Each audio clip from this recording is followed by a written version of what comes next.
Little video here about the Rossi RS22 or the Mossberg 702 Plinkster disassembly and reassembly.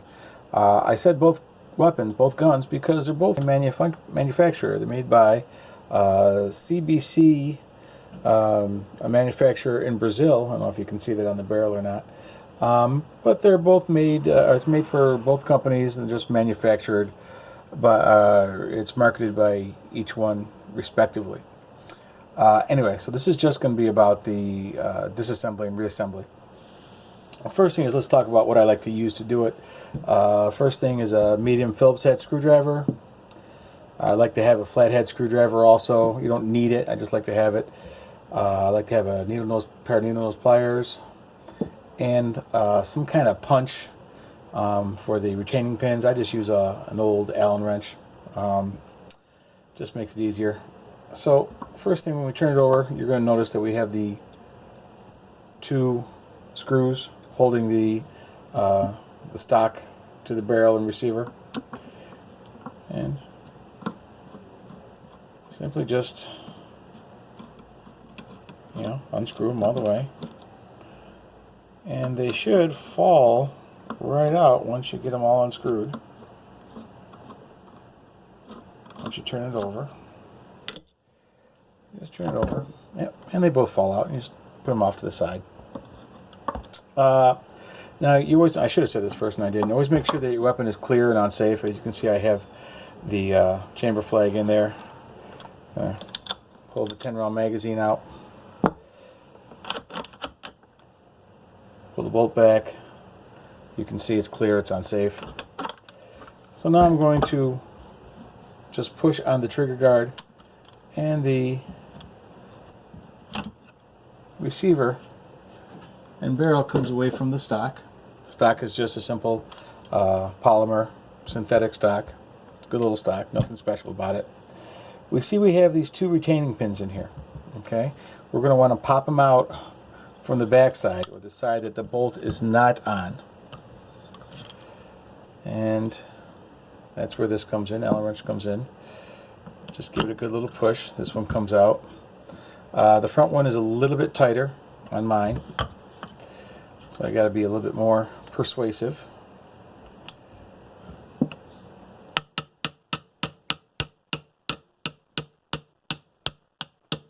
There it goes. Comes right out. When I first got this gun, these were incredibly hard to get out. So what I did was I put them in a drill, and I just put a little sandpaper on them and spun it to kind of polish up and to thin up the diameter a little bit, and it made it much easier. Alright, so now we're going to take out the trigger assembly, and since the retaining pins are out, all I do is I pull back the bolt and lift out the trigger assembly. And I slide the bolt forward, make sure I get my hand in there. Slide the bolt forward, lift up the bolt a little bit. Charging handle comes off. Put my finger right in here. And pull it out. Usually the spring comes right out with the bolt. There's a little cavity in there that the spring falls into. And usually the retaining pin, or the guide rod stays in there. That's where I just get these needle nose pliers. Just reach in there, clamp it down, and pull it out. It comes right out. There's a little, let's get the buffer out. There's that buffer. I always forget that plastic buffer. There's a little notch in there that the guide rod tip goes into when you put it back. Alright, so I already cleaned this. So let's just go right ahead and put everything back together again. People have a hard time with this spring, getting this spring in there. And I think the reason why is because the instruction manual to get it in tells you one way to do it. That's very difficult. And a lot of people complain that they kink their springs doing it that way. And as you can see, that's an old spring of mine. The first few times I did it, I kinked the hell out of it. So I ordered a new one. I said, there's got to be a better way. Thought about it, and here's what I came up with. It works pretty well. Put the guide rod in the spring. Put the spring in the bolt, in that cavity. Okay. Take the bolt, pinch it by 2 hands, by your pointer finger. I just compress the spring a little bit. Okay. I put the bolt in face first, and when I compress the spring, I then release it so that it's right there at that spot. Okay, so you're not trying to bend it sideways and get it in there, which is really hard. Now you still got to get that charging handle back in. That's why I have the flathead screwdriver. I just put in this notch and just pull it back a little bit, lift it up, put this in. Okay, it's going to sit right in there. I push the bolt back down and slide it back a little bit and forward with it being flush. And this is in the way it's supposed to be now. Now, the thing that I forget all the time is putting this damn buffer back in. I can't tell you how many times I've put this thing back together, look down, and there's the buffer sitting there. I gotta do it all over again. Now, some of you are asking, well, how the heck do you put the trigger assembly back in? Well, now that you got this, see, to just pull it back. Okay, pull the bolt back. Sit it on there. Okay, it might not go in perfectly right away, but if you look at it and kind of wiggle it around and get it to the holes for the retaining pins are lined up, then the bolt just slide into the guide.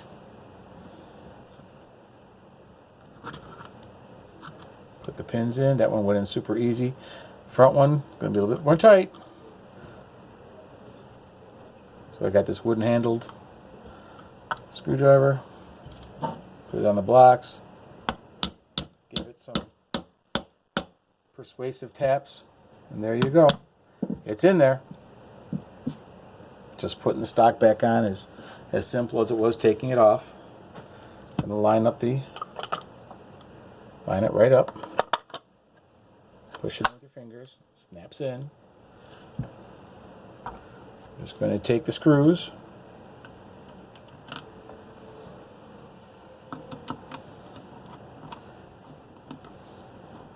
Screw it back in.